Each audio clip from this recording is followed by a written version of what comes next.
Hey, I'm Jeff. And I'm Phil, and we're the Cocktail Dudes. Today we're outside touring our Cocktail Dude herb garden. This is a sunny spot in the yard which gets about 5 to 6 hours of midday sunshine. It's not a real huge plot of land. The garden is sort of a football shaped, like an oval. It's about 10 feet long, but only 3 feet wide at its broadest point.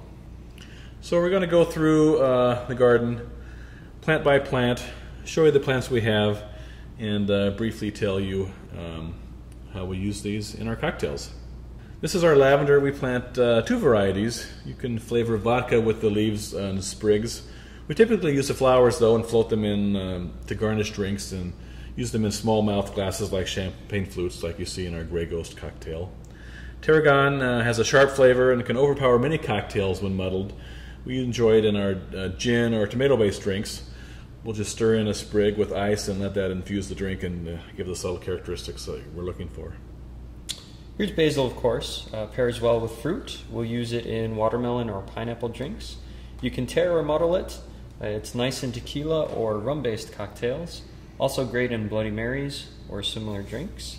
And pairs very well with tomatoes.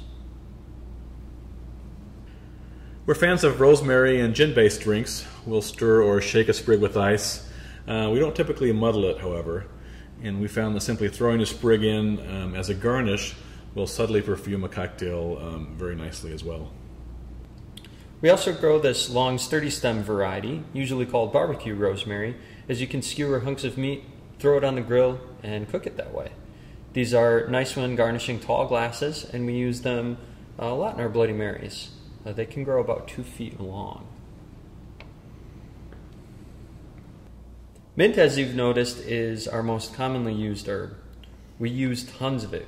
We grow it here where it's handy and also in the back where we tend a large patch. You can't kill mint. It'll come back after a tough winter, and if you don't keep it in check, it'll invade and take over your lawn. Yeah, it's great to use it as a garnish and as an integral part in many drinks like the mojito. You just want to gently muddle mint. You know, some people only slap it. It just takes a little bit to express the mintiness, and overdoing it can cause bitterness. So don't mess with your mint, right? Mm-hmm. Here we have sage, and it's a very pungent herb and needs to be used delicately. We don't muddle it. We'll either rub a leaf inside the glass we intend to serve the drink in, or simply stir a leaf with ice as we're chilling the cocktail, then remove the leaf. We'll use it sparingly in gin or bourbon-based drinks, and find it an interesting accompaniment to chartreuse or other very herbal liqueurs like absinthe. Chives we use only as a garnish. We haven't really found a real place for them otherwise. They'll garnish earthy, dark liquored drinks, or I'd consider using them if I was using my buffalo grass vodka. Thyme is a great herb for cocktails. It's subtle yet has lots of character. We like it best with light-colored liqueurs like vodka, gin, or white tequila. It pairs nicely with slightly fruity or perfumey cocktails, like in our elderflower thyme margarita. We put the entire stem in a shaker, and shaking it with ice will infuse the drink with the flavor and leave tiny leaves floating in the drink. This is our oregano. We tend to use the younger, tinier leaves when using this herb. It's nice in gin-based drinks or any cocktail with tomato or vegetable juice, like a Bloody Mary. It works well as a garnish and performs well being muddled. Flat-leaf parsley we use exclusively as a garnish. It doesn't add much to cocktails other than the visual interest from the jagged leaves. It looks great in garnishing tropical drinks or even more reserved cocktails. This is our lemongrass. We just love this plant. It grows 4.5 to 5 feet tall, and these huge bushes here started out with just 2 scrawny little stalks. It's great as a garnish. It has just tons of visual interest. Stick it in a highball glass or a tall tumbler and leave it as long as you want. The meat of it, so to speak, is in the stalk, firm and fibrous. It'll grow as big around as your pinky finger if you allow it. And it's good to muddle. We'll trim it to the length of a pencil and use it as a stirring stick even. It gives a nice perfume of lemon and sharpness, and the longer you stir with it, the more intense the influence for the drink. It's too fibrous to consume, so we just muddle and remove it, or of course stir with it. New this year is our cranberry bush. About the size of a football. It didn't produce any fruit this year, but we'll baby it this winter and hope to harvest some cranberries next summer to use in cocktails like our elderflower fizz, or float them in white Cosmo, or even for holiday drinks. Here are some of our tomato plants. These are heirloom cherry tomatoes. Nice purpley brown in color, very sweet. About as big around as your eyeball. Here we have our super sweet grape tomatoes, which we use almost exclusively for garnishing drinks. We'll just poke them with a skewer and add them to a martini or other cocktail. We have no problem using the green unripened tomatoes on a skewer to garnish a dry martini or an earthy dark colored cocktail. Here are a couple of our standard heirloom tomato plants, not ripe yet, obviously.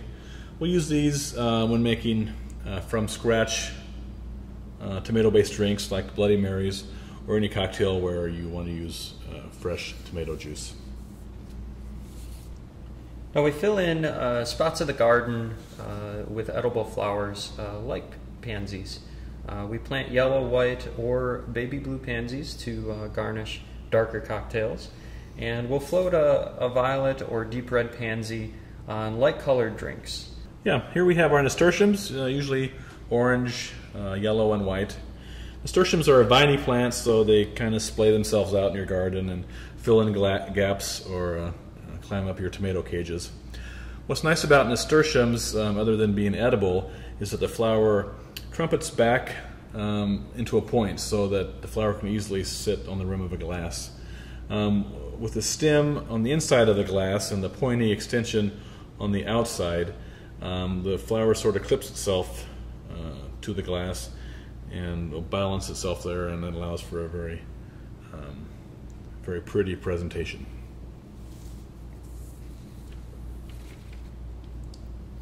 We put in a few pepper plants. This is a hot Thai chili. Here is a jalapeno that we didn't rush to harvest, so it continued to ripen and turn red. We use jalapenos in drinks like our smoky wan, and we have a habanero planted here as well, using it in drinks like our mango fire margarita. And that's our cocktail dude herb garden. For some reason which we are not able to explain, we are unable to grow our cilantro or our dill in this spot. We don't know why. No idea. We've postulated many reasons, and people have given us all sorts of advice, but it doesn't work. So we grow our dill and our cilantro in pots out in the front, and they seem to do very fine there. A nice herb garden adds some fun and freshness to your cocktails. It's cost effective, obviously, and if you have the sunny real estate, it's a fun and rewarding way to liven up your cocktails. So give it a try and enjoy. Cheers. Cheers.